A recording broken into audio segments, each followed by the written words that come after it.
Periods के वक्त लड़कियों को अचार को छूना क्यों मना होता है, जानेंगे इसकी वजह। और सोशल मीडिया पर लोग बायकॉट कर रहे हैं कपिल शर्मा को, लेकिन क्यों? और होली में कलर का उपयोग क्यों किया जाता है? और जवाहरलाल नेहरू की वायरल हो रही इस तस्वीर में ये लड़की कौन है, जान कर चौंक जाएंगे। और 10 रुपए में बना सकते हैं पूरा स्पीकर, लेकिन वो कैसे, जानने के लिए बने रहिए वीडियो के एंड तक। नंबर 1, अगर आप एक लड़की हो तो आपने ये बात कई बार सुनी होगी कि पीरियड्स के वक्त अचार नहीं छूना चाहिए, क्योंकि माना जाता है इससे अचार खराब हो जाता है। और क्या इसके पीछे कोई साइंटिफिक रीजन है? क्योंकि ये तो बस मान्यता है, देखा जाए तो एक साइंटिफिक रीजन मौजूद है। दरअसल पहले के वक्त में हाइजीन को मेंटेन करने का कोई भी तरीका मौजूद नहीं था। आपको यकीन नहीं होगा, लेकिन तभी की औरतों को ब्लीडिंग रोकने के लिए घास, पत्ते, यहाँ तक कि मिट्टी का भी इस्तेमाल करना पड़ता था। तो ऐसे में हाइजीन मेंटेन करने का कोई तो सवाल नहीं आता। इसीलिए जब पुराने जमाने में कोई भी महिला माहवारी के वक्त से गुजरती थी तो उन्हें अलग ही कमरा दे दिया जाता था, ताकि वो आराम से वहाँ पर रह सके और अपने ब्लीडिंग को कंट्रोल कर सके। और इसी वक्त उन्हें ना ही किचन में जाने दिया जाता था और ना ही आचार छूने दिया जाता था, क्योंकि उससे कई बीमारियां फैल सकती थी। नंबर 2, 1990 के दौरान कश्मीरी पंडितों के साथ क्या हुआ, ये बात आप में से ज्यादातर लोग जानते होंगे। करीब 3 लाख से भी ज्यादा कश्मीरी पंडितों को उनके ही घर से निकाल दिया गया था। और उसी के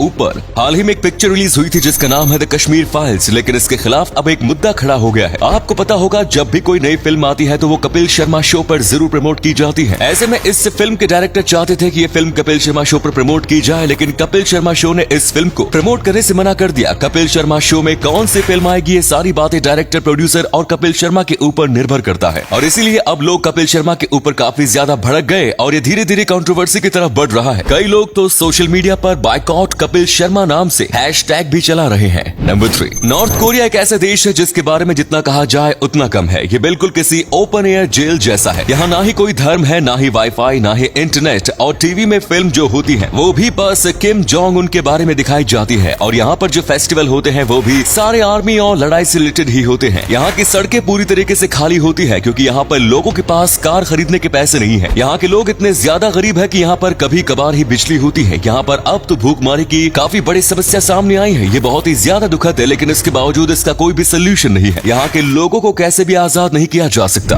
नंबर 4, अगर हमारा हाथ कट जाए तो क्या वो फिर से उगेगा? जाहिर सी बात नहीं, लेकिन सैलामेंडर करके एक ऐसा जीव होता है जिसका पूरा का पूरा हाथ फिर से उग सकता है। जैसा कि आपको यहाँ पर दिख रहा होगा, जब उनके शरीर से हाथ या पैर जैसे बड़े बड़े लिम्स कट के अलग हो जाते हैं तो फिर कुछ ही वक्त में ये फिर से उग जाते हैं। इसमें करीब 1 से 2 महीने तक का वक्त लगता है। और कमाल की बात है, ये हाथ बिल्कुल वो साइज का होता है जो साइज का पहले, यानी कि इनकी मसल मेमोरी होती है। इसी के साथ माना जाता है कि अगर उनका ब्रेन का छोटा हिस्सा भी कट जाता है तो भी वो फिर से उग सकता है। और कमाल की बात है कि उनकी पुरानी मेमोरी फिर से उनके पास रहेगी। नंबर 5, होली भारत के सबसे ज्यादा चहेते त्योहार में से एक है। होली दहन क्यों किया जाता है, ये बात आप में से ज्यादातर लोग जानते होंगे। प्रहलाद और होलिका की कहानी लगभग हर एक होलिका दहन करने वाला व्यक्ति जानता है, लेकिन वहीं पर क्या आपको पता है कि हम होली में कलर के साथ क्यों खेलते हैं? दरअसल इसके पीछे श्री कृष्ण और राधा की प्रेम कहानी है। दरअसल श्री कृष्ण का जन्म थोड़े सांवले रंग में हुआ था, वहीं राधा श्री कृष्ण से बहुत ज्यादा गोरी थी। तो श्री कृष्ण ने एक बार माता यशोदा से कहा था कि मैं इतने काला क्यों हूँ और राधा इतनी गोरी क्यों? तब माता यशोदा ने कहा कि अगर तुम्हें इस बात से इतनी तकलीफ है तो उसे अपने रंग में रंग दो। जिसके बाद श्री कृष्ण ने बिल्कुल ऐसा ही किया और फिर धीरे धीरे कलर से होली खेलने का त्योहार फैल गया और पानी से होली खेलने का त्योहार इसके कई सालों बाद आया।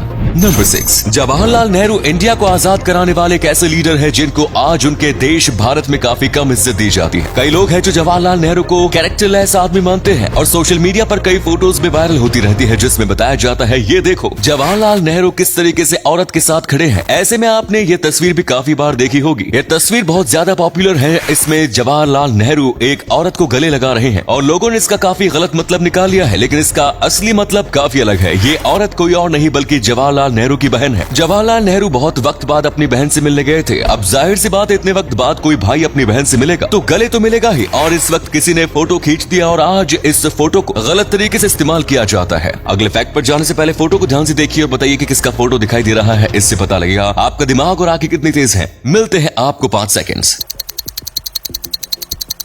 नंबर 7, दोस्तों एक बार जरा इस फोटो को देखिए। ये किसी एलियन जीव की तरह लगता है, लेकिन असलियत में ये एक मेंढक है। अब आपको यकीन नहीं हो रहा होगा, और आपको अगर यकीन नहीं हो रहा है तो आप बिल्कुल सच हो। जी हाँ, ये असलियत में मेंढक नहीं है। दरअसल कुछ वक्त पहले ये फोटो सोशल मीडिया पर बहुत ज्यादा वायरल हो रही थी और इसमें बताया जा रहा था कि ये जो है ये एक खास तरीके का मेंढक है जिसे ज़ीनोफ्रॉग कहा जाता है और ये बिल्कुल किसी एलियन जैसा दिखता है, पर असलियत में ये बस एक स्कल्पचर है, यानी कि मूर्ति जिसे चाइना के एक आर्टिस्ट ने बनाया था और इसका इंस्पिरेशन इंस्पिरेशन उन्होंने जेनोपस नाम के मेंढक से लिया था, जो कि काफी अजीब दिखता है लेकिन एक एलियन जैसा तो बिल्कुल नहीं दिखता। इसीलिए इंटरनेट पर दिखाई गई हर एक चीज पर भरोसा नहीं करना चाहिए। नंबर 8, अगर मैं आपको कहूँ कि आप 10 रुपए में स्पीकर बना सकते हैं तो क्या आपको यकीन होगा? जाहिर है आपको यकीन नहीं होगा। आपको लग रहा होगा कि मैं झूठ बोल रहा हूँ, पर ये बिल्कुल सच है। दरअसल इसके लिए आपको ये 10 रुपए वाली मोटर चाहिए होगी और एक साउंड इनपुट जैसे कि एम्पलीफायर, और इसके बाद आपको एम्पलीफायर और इस मोटर को आपस में जॉइंट कर देना है। इसके बाद जब आप पावर स्टार्ट करोगे तो मोटर घूमने लगेगी। अभी तो आपको किसी भी प्रकार की आवाज नहीं सुनाई देगी, लेकिन फिर आपको इसे एक प्लेट या फिर एक ग्लास के पीछे वाले हिस्से में जॉइंट कर देना है। आप जैसे इन दोनों को टच करोगे तो ये अपने आप बजने लगेगा। ये साउंड वेव्स को रिलीज करेगा और इसीलिए ये बिल्कुल एक स्पीकर की तरह काम करेगा। तो ये थे कुछ अमेजिंग फैक्ट्स। इनमें से कौन सा फैक्ट आपको सबसे जबरदस्त लगा? कमेंट्स में जरूर बताएं। वीडियो को यहीं पर एंड करते हैं। ये वीडियो देखने के लिए